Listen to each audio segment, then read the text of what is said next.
Brought to you by Agilus Diagnostics. Health test की बात आती है तो मैं भरोसा करता हूँ India largest diagnostics company Agilus Diagnostics. खुद को टेस्ट करते रहो। नमस्कार, आप देख रहे हैं क्राइम तक। मैं हूँ अश्विनी सिंह। बिहार के कटिहार के मनिया रेलखंड के किनारे एक पानी के गड्ढे से लाश बरामद होती है। दरअसल पुलिस को सूचना दी जाती है, जिसके बाद मौका वारदात पर पुलिस पहुंचती है, लाश की तफ्तीश करती है, पंचनामा करती है तो देखती है कि लाश को बोरे जो होते हैं उसमें लपेट कर बांध कर उसे उस गड्ढे में फेंका गया था, जहां पर पानी के ऊपर वो ऊपरी सतह पर वो लाश तैर रही थी। पुलिस फॉरेंसिक टीम बुलाती है, लाश को ले जाती है अपने साथ और शिनाख्ती के लिए आसपास की पुलिस थाने में फ़ोटो भेज देती है ताकि किसी तरह से इसकी शिनाख्ती हो पाए। इस दरमियान पुलिस को सूचना मिलती है कि मुफस्सिल थाना के अंतर्गत ये मनिया रेलखंड आता था, जहां से ये लाश बरामद हुई थी। वहां पर एक गुमशुदगी की रिपोर्ट दर्ज कराई गई थी, जिसमें बताया गया था कि 13 सितंबर से एक शख्स लापता है और वो अभी तक घर लौटा नहीं है। क्योंकि कोई भी लावारिस अगर लाश बरामद होती है तो पहले पुलिस केस देखती है कि किसी के मिसिंग कंप्लेन है, किसी के किडनैपिंग कंप्लेन है, तो उसे तफ्तीश करने में जुट जाती है। इसी दरमियान पुलिस उन लोगों को बुलाती है जिन्होंने मुफस्सिल थाना में सूचना दी थी और शिकायत दर्ज कराई थी कि उनके एक विष्णु मंडल करके शख्स हैं जिनकी किडनैपिंग हो गई है। अब परिजन को बुलाया जाता है, लाश की शिनाख्ती के लिए उन्हें दिखाया जाता है तो वो पहचानते हैं कि ये विष्णु मंडल की लाश है। अब पुलिस को उस लावारिस लाश का नाम मिल चुका था, पता मिल चुका था। इसके बाद पुलिस उसके सीडीआर खंगालती है, सीडीआर से तफ्तीश में जुट जाती है कि आखिर विष्णु मंडल को इस तरह से किसने मौत के घाट उतारा है और इस तरह से लाश को लाकर क्यों फेंका गया। अब पुलिस तहकीकात करते रहती है। इसी दरमियान पुलिस को कुछ सुराग हाथ लगते हैं पुलिस के। अब पुलिस उस सुराग से पहुंचती है दो नाम के पास। एक नाम आता है स्वीटी का, स्वीटी उर्फ तमन्ना खातून। ये लड़की का नाम होता है। जिसके बाद पुलिस इन तक पहुंचती है, पूछताछ करती है तो तमन्ना पहले तो कुछ नहीं बोलती, लेकिन इसके बाद पुलिस इन पर दबाव डालती है तो तमन्ना खातून टूट जाती है, जिसमें वो खुलासा करती है, वो खौफनाक खुलासा करती है जिसे सुनकर आप भी हैरान रह जाएंगे। दरअसल इसमें 3 नाम सामने आता है। तमन्ना खातून उर्फ स्वीटी देवी, इसके साथ ही फटकन का नाम आता है, फटकन मंडल, और विष्णु मंडल तो जो लाश थी उसकी शिनाख्ती होती है विष्णु मंडल, और इसके साथ एक और नाम जुड़ता है संजय मंडल का। और स्वीटी को पुलिस गिरफ्तार करती है तो 2 नाम उसके साथ और जुड़ते हैं, जिसमें पुलिस उन दोनों तक पहुंचती है, उन दोनों को भी गिरफ्तार करती है। ये 2 नाम होते हैं स्वीटी के जो पति होते हैं फटकन मंडल, उन्हें गिरफ्तार करती है, और इसके साथ ही संजय मंडल फटकन स्वीटी के पति का जो दोस्त होता है वो होता है। यानी 3 किरदार को बुलाती है, पूछताछ करती है तो सामने जब ये किस्सा बताते हैं कि इन्होंने आखिर विष्णु मंडल के साथ क्या किया था, क्योंकि जब पुलिस लोकेशन ट्रेस करती है तो इस दरमियान स्वीटी के लोकेशन और फटकन के लोकेशन और इसके साथ ही संजय के मोबाइल के लोकेशन कुछ ऐसे संदिग्ध नजर आए, जिस पर पुलिस इनसे कड़ाई से पूछताछ करती है। उसमें खुलासा ये होता है कि स्वीटी उर्फ तमन्ना खातून और फटकन मंडल ये दोनों पति पत्नी थे। ये दोनों लव मैरिज किए थे, पहले प्यार में पड़े, दोस्ती थी, दोस्ती के बाद प्यार में तब्दील हो जाती है, प्यार करने के बाद इन्होंने घर से भागकर शादी कर ली थी।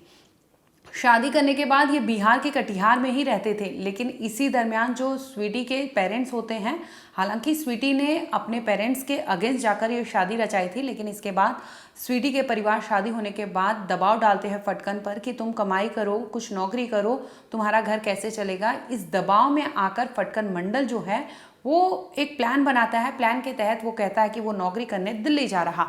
अब उसके पास ये होता है कि स्वीटी को वो कहाँ छोड़े, तो उसके दिमाग में एक योजना आती है।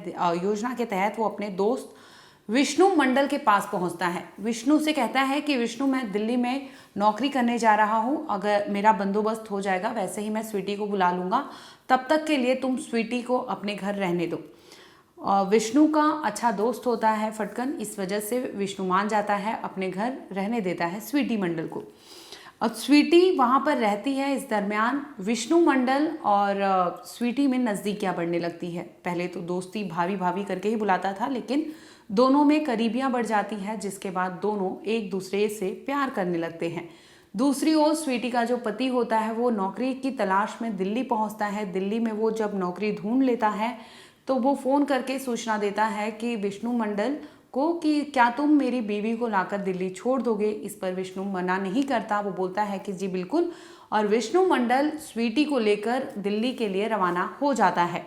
हालांकि स्वीटी जाने से मना करती है, उसका मन नहीं होता क्योंकि वो अब अपने पति फटकन को छोड़कर विष्णु मंडल से प्यार करने लगी थी, जिसकी वजह से वो जाना नहीं चाहती थी।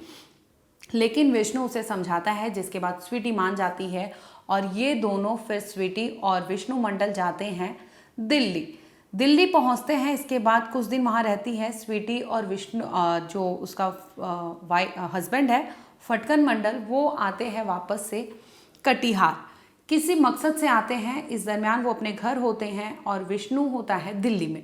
अब विष्णु का मन नहीं लगता क्योंकि कुछ महीनों से वो नज़दीक रहने लगे थे, स्वीटी के साथ रहने लगा था। तो इस दरमियान वो जब दिल्ली आता है तो वो स्वीटी को मिस करने लगता है, जिसकी वजह से वो भी कुछ समय बाद वापस कटिहार चला जाता है। इस दरमियान जब वो वापस लौटते हैं तो स्वीटी और विष्णु मंडल जो है खुलेआम अपने प्यार का इजहार कर देते हैं और वो एक दूसरे के साथ रहते हैं। ये बात स्वीटी के पति फटकन को बुरी लगती है, बात करते हैं, लेकिन स्वीटी मानने को तैयार नहीं होती, जिसकी वजह से अब इससे फटकन को लगता है कि अब किसी भी तरह से विष्णु मंडल को वो अपने रास्ते से हटाएगा। इसलिए वो स्वीटी को मनाता है, स्वीटी किसी तरह से मान जाती है, जिसके बाद वो स्वीटी को कहता है कि विष्णु मंडल को घर पर बुलाओ खाना खाने के लिए। अब एक रोज़ यानी 13 सितंबर की ही बात है जब वो खाना खाने के लिए विष्णु मंडल को बुलाती है घर पे। विष्णु आता है। इस दरमियान उस घर पर 3 लोग मौजूद होते हैं, एक संजय यानी फटकन का दोस्त, फटकन खुद और उसकी वाइफ। अब ये लोग फटकन मंडल और स्वीटी के घर पर जैसे ही विष्णु पहुंचता है, खाना वाना खिलाया जाता है। इसके बाद दारू पार्टी होती है। दारू पीने के बाद वो जैसे ही थोड़ा सा अपना होश खो देता है, इस दरमियान ये तीनों प्लानिंग के तहत उसका गला घोट देते हैं और गला घोटने के बाद उसे जगह पर ही, मौका वारदात पर ही उसे मौत के घाट उतार देते हैं।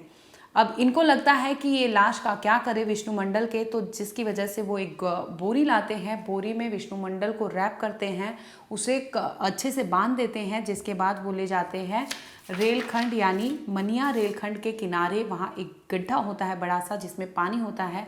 अब ये तीनों मिलकर ले जाते हैं लाश को वहाँ ठिकाने लगाने के लिए। लाश बोरी समेत उस गड्ढे में फेंक देते हैं, जिसकी वजह से कुछ दिनों तक तो लाश वहीं रहती है, लेकिन उसके बाद वो तैरने लगती है, जिस पर सूचना मिलते ही पुलिस मौका वारदात पर पहुंचती है और पता करते करते पुलिस इन तीनों आरोपियों तक पहुंचती है, और जिसमें ये खुलासा होता है कि प्यार मोहब्बत के बदले वो बीवी के प्यार के जो बीवी होती है फटकन की, वो अब किसी और से प्यार करने लगी थी, जिसकी वजह से उसके पति फटकन को ये नागवारा था, और यही वजह थी कि उसने अपनी पत्नी स्वीटी को भी अपने में जाल में फंसाया, जिसके बाद उसने अपने ही दोस्त विष्णु को मौत के घाट उतार दिया।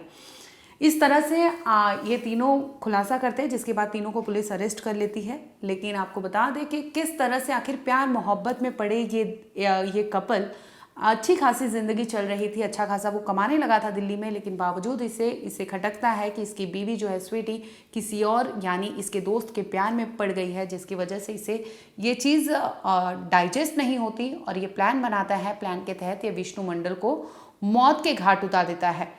फिलहाल आपको बता दें कि तीनों आरोपी को बिहार पुलिस ने अरेस्ट कर लिया है। तीनों ने अपना इकबाले जुर्म जो है वो कबूल कर लिया है, जिसमें उन्होंने बताया कि गला घोटकर विष्णु मंडल की हत्या की गई थी और वो शराब के नशे में था। ये लोग ने पहले खाना खिलाया, खाना खिलाने के बाद शराब पिलाया था, जिसकी वजह से वो बेसुध था, और इसी का फ़ायदा उठाते हुए उसके दोस्त और उसकी जो प्रेमिका थी उसने मिलकर अपने और एक दोस्त को बुलाया, संजय को, जिसके तहत इन्होंने इस तरह से वारदात को अंजाम दिया था।